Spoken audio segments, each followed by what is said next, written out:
바랍니다. 하나님의 말씀 보도록 하겠습니다. 요한복음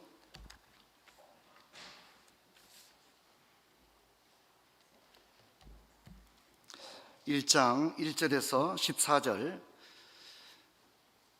우리가 한 목소리로 같이 읽도록 하겠습니다. 태초에 말씀이 계시니라. 이 말씀이 하나님과 함께 계셨으니 이 말씀은 곧 하나님이시니라.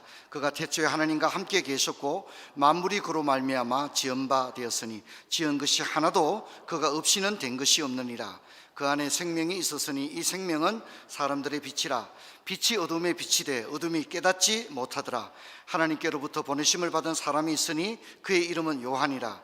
그가 증언하러 왔으니 곧 빛에 대하여 증언하고 모든 사람이 자기로 말미암아 믿게 하려 함이라. 그는 이 빛이 아니요 이 빛에 대하여 증언하러 온 자라. 참빛 곧 세상에 와서 각 사람에게 비치는 빛이 있으나니 그가 세상에 계셨으며 세상은 그로 말미암아 지은 바 되었으되 세상이 그를 알지 못하였고 자기 땅에 오매 자기 백성이 영접하지 아니하였으나 영접하는 자 곧 그 이름을 믿는 자들에게는 하나님의 자녀가 되는 권세를 주었으니 이는 혈통으로나 육정으로나 사람의 뜻으로 나지 아니하고 오직 하나님께로부터 난 자들이니라. 말씀이 육신이 되어 우리 가운데 거하심에 우리가 그의 영광을 보니 아버지 독생자의 영광이요 은혜와 진리가 충만하더라. 아멘. 올해 마지막 주일이자 또 성탄 주일을 함께 하게 되어 여러 가지 의미가 더한 날입니다. 그리고 우리 크리스마스는 예수님의 탄생을 축하한다 하는 그런 의미를 가지고 있습니다. 그리스도를 예배한다. 크리스마스라고 하는 것이 그리스도를 예배한다 이런 뜻을 가지고 있습니다. 그리고 여러분 우리가 보통 우리 신앙을 기독교라고 말하는데 이 크리스체니티라고 하는 것은 예수님의 이름이 들어가는 것입니다. 그래서 헤르만 바벤크는 이런 말을 했습니다. 예수 그리스도에 대해서 말하기를 예수님은 그 이름을 따라 이름이 붙여진 종교이다. 그렇게 이야기를 합니다. 그리스도 그 자신이 기독교다 이렇게 말했습니다. 한마디로 그분의 이름과 그분 그리고 그분의 사역 그분의 입에서 나오는 모든 말씀이 기독교를 형성하는 겁니다. 예수님이 안 계시다면 크리스체니티라고 하는 것은 도무지 성립할 수도 없고 형성될 수도 없다 이렇게 이야기합니다. 그래서 그리스도 그분 자신이 곧 기독교다. 헤르만 바벤크가 그렇게 얘기했습니다. 예수님이 안 계신다면 기독교라고 하는 것 자체가 존립할 수가 없다 그렇게 이야기를 합니다. 여러분 오늘 많은 사람들이 크리스마스 이러면 문화적 차원에서 성탄절을 이해하려고 합니다. 하지만 우리는 세상이 말하는 그런 문화적 수준의 성탄절이 아니라 여러분 하나님이신 예수님께서 우리를 위해 이 땅에 오신 사건은 그 자체가 어마어마한 사건인 줄로 믿습니다. 이보다 더 멋진 표현이 있다면 제가 빌려오고 싶습니다. 특별히 우리가 올 한 해 살펴본 요한복음은 그분이 이 땅에 오신 사건을 설명하기 위해서 그분이 이 땅에 오셨다고 하는 것이 너무 놀라운 일이기 때문에 그 놀라운 사건을 설명하기 위해서 창세기의 그 천지 창조의 버금가는 사건으로서 그 위대함과 장엄함을 효과적으로 표현하기 위해서 창세기적인 위엄을 가져오고 있습니다. 요한은 그분은 태초에 존재하셨고 그 존재는 성부와 함께하는 동등한 존재였다고 말하면서 성부의 사역인 창조 사역 역시 성자 예수님이 함께 하셨고 성부가 천지를 창조할 때 보조적 위치에 있었던 것이 아니라 만물이 그로 말미암아 지은 바 되었으며 그가 없이는 하나도 된 것이 없다고 함으로써 성자 예수님이 얼마나 중요한 역할을 하셨는가를 분명히 우리에게 알려주고 있습니다. 또한 요한은 예수님을 생명, 빛 이런 개념을 가지고서 설명을 하고 세례 요한과 비교하여서 그분은 그냥 빛이 아니라 참 빛이다 이렇게 이야기를 하고 있습니다. 저는 오늘 설교 제목을 자기 땅에 오셨다 이렇게 했는데 왜 자기 땅입니까? 그분이 창조하셨기 때문에 자기 땅이고 여러분 우리가 하나님의 백성이 된 것도 만세전에 하나님께서 예수 그리스도 안에서 그 기쁘신 뜻을 따라 우리를 예정하셨고 그렇게 예정하신 자신의 양떼들을 성부께서 성자에게 주셨다고 했습니다. 아버지께서 주신 양떼들을 내가 하나도 잃어버리지 아니한다, 그렇게 이야기를 하고 있습니다. 여러분, 그분은 이 땅에 오셨는데 이 땅은 그분의 땅이고 그분의 영역입니다. 그분의 왕적인 권위와 권세가 작동되고 있으며 지금도 작동되고 있는 줄로 믿습니다. 자기 땅에 오셨는데 그분은 겸손하게 오셨습니다. 자기 땅이니까 이렇게 화려하게 권세를 부리면서 멋을 부리면서 온 게 아니라 자기 땅에 오셨음에도 불구하고 겸손하게 오셨다고 하는 것은 얼마나 기독교 교훈의 역동성을 우리에게 보여줍니까? 그분은 이토록 자기 땅에 오셨지만 겸손하게 오셨습니다. 그분은 작은 마을, 주목받지 못했던 베들레헴에, 그것도 짐승들의 우리간에 나셨습니다. 강보에 쌓여 구유에 누이셨습니다. 이 세상의 모든 것을 존재하게 하신 하나님께서 이 땅에 인간으로 오셨다는 것이 얼마나 엄청난 반전과 역설입니까? 하늘과 땅을 지으신 분께서 겸손하게 자기 땅에 오셨다고 하는 것은 기독교 신앙의 역설을 교훈해 주고 있습니다. 그래서 그분은 실제로 수없는 역설의 메시지를 우리에게 주었죠. 먼저 된 자가 나중되고 나중된 자가 먼저 된다. 그리고 크고자 하는 자는 낮은 사람이고 섬기는 사람이 높은 사람이다. 생명을 얻고자 하는 자는 잃게 될 것이고 생명을 얻고자 하는 자는 오히려 잃고자 하는 자는 얻게 될 것이다. 또 주실 것이다. 그래서 그분이 오신 사건 자체도 역설적이거니와 그분의 메시지도 세상적인 논리로는 도저히 수용할 수 없는 수많은 역설적인 메시지들이 성경에 넘쳐나고 있습니다. 그러므로 인간적인 생각과 자기 고집, 또 경직된 이해에 머무는 사람들은 감히 그분의 메시지를 받아들일 수가 없습니다. 이상재 선생이 독립운동을 하다가 감옥에 들어갔는데 이제 누가 감옥에서 성경을 읽으라고 성경책을 주었습니다. 월남 이상재 선생이 성경을 읽다가 너무 충격에 빠지게 됩니다. 이상재는 당시에 동양의 모든 고전들을 다 알고 있었고 서양 학문에 대해서도 결코 가볍지 않은 사람이었는데 그는 또 실제로 엄청난 독서량을 가졌던 사람이었습니다. 그런데 그가 성경을 처음 접하고 성경을 읽다가 충격 그 자체에 빠집니다. 그게 뭐냐면 원수를 사랑하라는 것이었습니다. 원수를 사랑하라. 그가 지금까지 읽었던 동서양의 어떤 고전의 어떤 철학자들과 어떤 현자들도 원수를 사랑하라는 그런 글을 그는 읽어보지를 못했기 때문이죠. 얼마나 놀라운 사건입니까? 여러분, 정약용 같은 경우도 일찍이 기독교보다 200년 일찍 들어왔던 소위 말하는 서학을 접하게 됩니다. 그런데 이 정약용이 쓴 대표적인 작품이 뭡니까? 목민심서입니다. 목민. 그런데 정약용이 썼는 이 목민이라고 하는 개념 자체는 그 이전에 그 어떤 동양의 학문에도 목민이라는 개념이 나오지 않았습니다. 동양의 학문이라고 하는 것은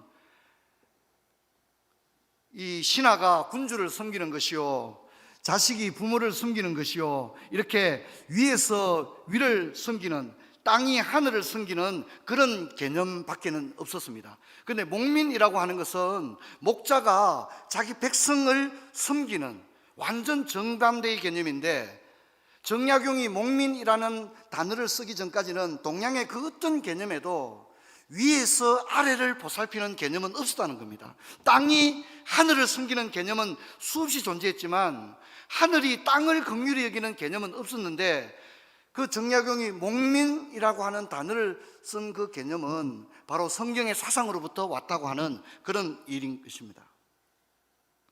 여러분, 이처럼 그분의 이 땅에 오신 모든 사건은 인간의 지혜로는 수용할 수 없는 역설적인 사건이고 교훈입니다. 하지만 오직 성령의 감동을 입은 사람들만이 놀랍게도 그분의 교훈을 받아들이고 복음을 이해하며 복음을 누리게 되는 겁니다. 그러므로 최고의 은혜는 이 복음을 알게 되고 깨닫게 되고 지식적으로뿐만 아니라 전인격적으로 그 복음을 수용하여서 구세주를 자신의 구주로 고백한 일이야말로 인간이 경험할 수 있는 최상의 은혜인 줄로 믿습니다. 하지만 우리 모두는 눈이 멀고 귀가 막혔으며 가슴이 다쳤습니다. 그래서 주님을 알지를 못하는 것입니다.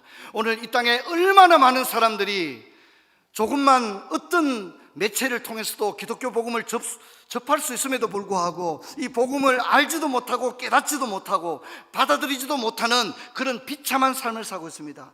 여러분, 가장 비참한 것은 이 예수를 알지 못하는 것이 가장 비참하다는 것을 잊지 말아야 합니다. 이보다 더 큰 비극은 없습니다.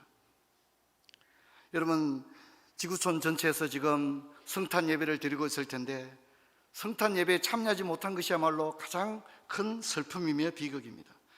2023년도 새해도 여러분이 이곳에 올라올 때마다 마음이 열리고 듣고 보고 깨닫는 성령의 역사가 여러분과 늘 함께 하시기를 주의 이름으로 축원합니다. 여러분, 우리가 잘 알다시피 예수님의 탄생 기사에는 두 부류의 사람들이 등장합니다. 첫 번째는 겸손하고 절박한 사람들입니다. 들의 목자들, 동방박사들, 생애가 얼마 남지 않았던 시몬과 안나, 이 사람들은 세속적인 관심이 아니라 오직 하늘에 관심을 두었고 이 땅에 오실 메시아를 대망하며 기다렸습니다. 하지만 교만하고 걱정거리가 없는 사람들의 부류가 있는데 이것은 헤롯 왕과 제사장과 서기관이었습니다. 여러분, 어디에 속합니까? 여러분은 늘 이 땅을 살아가면서 하늘을 향하여 시선을 향하시고 우리의 영원한 본향이 이곳이 아니라 저 천성에 있음을 기억하며 늘 하나님의 은혜의 보좌를 사모하는 저와 여러분 되기를 바랍니다. 그분은 이곳을 만민의 기도하는 집이다 이렇게 표현을 했습니다. 그분은 하나님의 이름을 부르는 사람을 외면치 않습니다. 오직 믿음으로 기도하는 자는 얻게 될 것입니다. 오늘 우리가 읽은 요한복음 역시 그분께서 자기 땅에 오셨지만 영접하는 사람이 있는가 하면 영접하지 않은 사람도 있었다고 말합니다. 영접하는 자는 곧 그 이름을 믿는 자이고 예수라는 이름의 뜻이 구원자라는 뜻이죠. 그리고 그 사람들은 하나님의 자녀가 되는 권세를 얻게 되어집니다. 자녀가 되는 권세가 뭡니까? 첫 번째는 그 아버지와 대화를 나눌 수 있는 권세, 기도의 권세입니다. 그냥 기도한다고 기도가 응답되지 않습니다. 하나님은 그 자녀들의 기도만을 들으시기 때문입니다. 그러므로 우리는 하나님께 기도할 수 있는 자녀의 권세를 얻게 되었습니다. 두 번째는 아버지의 소유를 함께 할 수 있는 권세인데 우리는 상속자의 권세를 가지고 있습니다. 또한 우리는 아버지의 집에 갈 수 있는 권세를 가졌는데 그것이 바로 천국에 갈 수 있는 권세가 우리에게 주어져 있다는 것입니다. 성도 여러분, 이 은혜를 입은 우리들은 복된 백성들인 줄로 믿습니다. 우리가 바로 들의 목자들이며 동방박사들입니다. 우리가 바로 시몬과 안나입니다. 여러분, 세상이 얼마나 흉흉합니까? 여러분, 미국은요 지금 54도, 영하 54도, 제가 그 가장 기온이 낮은 것을 40도를 하얼빈에 단기 선교를 가서 40도를 한번 경험해 봤는데 이 40도의 느낌이 어떠냐면 새벽에 하얼빈역에 내렸는데 영하 40도라고 하더라고요. 근데 이 느낌이 어떠냐면 볼이 유리가 쨍그랑하고 깨어지는 것 같은 느낌이 영하 40도입니다. 근데 지금 미국은 48기주가 지금 영하 40도권에 지금 들어가 있는 상상할 수 없는 한파가 북미 전체를 덮치고 있습니다. 그리고 여러분, 중국도 코로나로 인해서 하루에 100만 명이 확진이 되고 하루에 5천 명이 죽고 있는 것으로 그렇게 파악이 되고 있습니다. 그리고 아직 전쟁은 끝나지 않았습니다. 정치, 경제는 극도로 혼란합니다. 여러분, 지금 우리가 살고 있는 세상은 상상할 수 없는 격동의 시대이고 한치 앞을 내다볼 수 없고 뉴스를 보는 게 두렵다고 하는 게 솔직한 심정입니다. 여러분, 이제 2023년도를 우리가 어떻게 살아갈 겁니까? 무엇을 믿고 무엇을 의지하여 살아갈 것입니까? 여러분, 우리가 의지하고 바라보고 확신할 수 있는 것은 아무것도 없습니다. 그것은 오직 하나님이 우리와 함께 하신다는 것 외에는 없는 줄로 믿습니다. 이것을 붙들고 살아갈 수 있기 바랍니다. 저는 2023년도를 바라보면서 시몬과 안나를 우리의 모델로 말씀하고 싶습니다.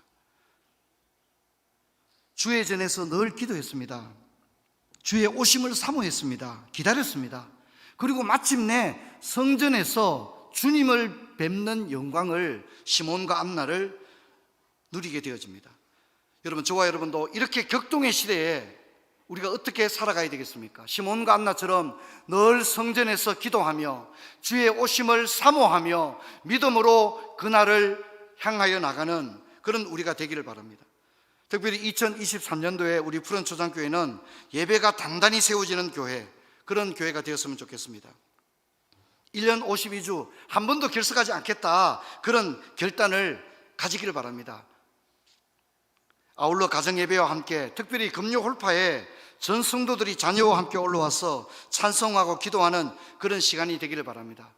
우리가 2020년부터 2022년까지는 우리가 허들링의 해로 지내왔고요. 이제 2026년은 우리 교회가 30주년이 되어지는데, 당연은 4년 동안에 30주년을 향해 나아가는 교회, 이런 표를 가지고 단단한 교회로 30주년을 맞자, 다음 세대의 부흥을 위해 힘쓰자, 세계 선교를 위해 헌신하자, 이런 표를 정했습니다. 우리 교회가 4년 앞으로 2026년 4년까지 믿음으로 함께 달려가기를 주의 이름으로 축원합니다. 여러분은 2026년도에 나이가 어떻게 되십니까? 여러분, 4년이라고 하는 세월은 우리 앞에 40년의 변화를 가져올 수 있는 시대입니다. 그만큼 변화의 속도가 굉장히 빠르다는 것입니다. 저는 앞으로 2026년 우리 교회가 30주년을 맞을 때, 교회는 30주년을 맞겠지만 우리 각자도 앞으로 우리의 인생의 나이가 더하기 4가 되겠죠. 여러분, 2026년도까지 물론 그 이후에도 하나님이 우리의 삶을 인도하겠지만, 저는 저와 여러분이 특별한 각오를 가지고 우리의 삶을 함께 힘있게 달려가는 그런 교회와 우리 모두가 되었으면 합니다. 마지막으로 14절을 보면 예수님의 성육신을 말씀이 육신이 되어 우리 가운데 거하셨다, 이렇게 얘기합니다. 우리 한번 따라합시다. 말씀으로 오신 예수님, 그분 자신이 말씀입니다. 그분의 생애와 사역과 모든 기적과 그분의 입에서 나오는 모든 교훈이 말씀이었습니다. 그래서 기독교는 말씀의 종교입니다. 그래서 전통적으로 설교는 들리는 말씀이라고 하고 성찬은 보이는 말씀이라고 합니다. 주님께서 이 떡을 먹으라고 하시면서 나를 먹는 자는, 이 떡을 먹는 자는 영원히 살 것이다, 그렇게 했습니다. 이것은 우리가 그분의 십자가 부활을 믿음으로 받아들이는 고백으로 떡과 잔을 받는 것인데, 이 고백을 하는 자는, 즉 영접하는 자, 그 성찬의 떡을 믿음으로 받는 자는 영생을 얻게 된다고 약속하고 있습니다. 그래서 우리는 생명의 떡, 생명의 양식, 생명의 말씀을 늘 사모해야 됩니다. 신명기의 말씀도 같이 사람이 떡으로만 사는 것이 아니요 하나님의 입에서 나오는 모든 말씀으로 사는 것이기 때문입니다. 성도 여러분, 이제 우리 앞에 2023년이 다가오고 있습니다. 한 번도 걸어보지 못한, 한 번도 걸어보지 않았던 새로운 해가 우리에게 다가오고 있습니다. 여러분, 어떤 발자국을 남기시겠습니까? 여러분, 저와 여러분에게 2023년도 그리고 앞으로 4년 2026년도 우리 교회가 30주년을 맞기까지 저와 여러분의 개인의 인생의 여정도, 이때가 우리 인생의 황금기가 되어지는 복된 역사가 있기를 주의 이름으로 축원합니다. 환경과 여건을 탓하지 말고 가열차게 하나님이 우리와 함께 하신다는 믿음을 가지고 전진할 수 있는 푸른 초장교회 되기를 주의 이름으로 축원합니다. 기도하겠습니다. 하나님 아버지, 오늘 2022년도 성탄의 메시지를 자기 땅에 오신 그리스도를 살펴봤습니다. 그분이 창조하셨고 그분이 만드신 그분의 근세와 능력과 영광이 충만한 자기 땅에 오셨지만 그분은 겸손하게 오셨습니다. 그리고 말씀으로 오셨습니다. 아버지, 우리가 살고 있는 시대는 격동의 시대고 한 치 앞을 내다볼 수 없는 시대입니다. 다가오는 2023년도 우리가 살아갈 때에 우리와 함께 하시며 말씀으로 함께 하시는 주님을 굳건히 붙들고 믿음으로 전진하는 저희들 모두가 되게 하여 주옵소서. 하나님 아버지, 특별히 2026년도 교회가 30주년을 앞으로 4년을 앞두고 있습니다. 우리 개인의 삶도 앞으로 이 4년을 우리 인생에 더할 수 없는 중요한 시기로 설정하고 믿음, 소망, 사랑으로 힘있게 전진하는 저희들 모두가 되게 하여 주옵소서. 주 예수 그리스도 이름으로 기도하옵나이다. 아멘.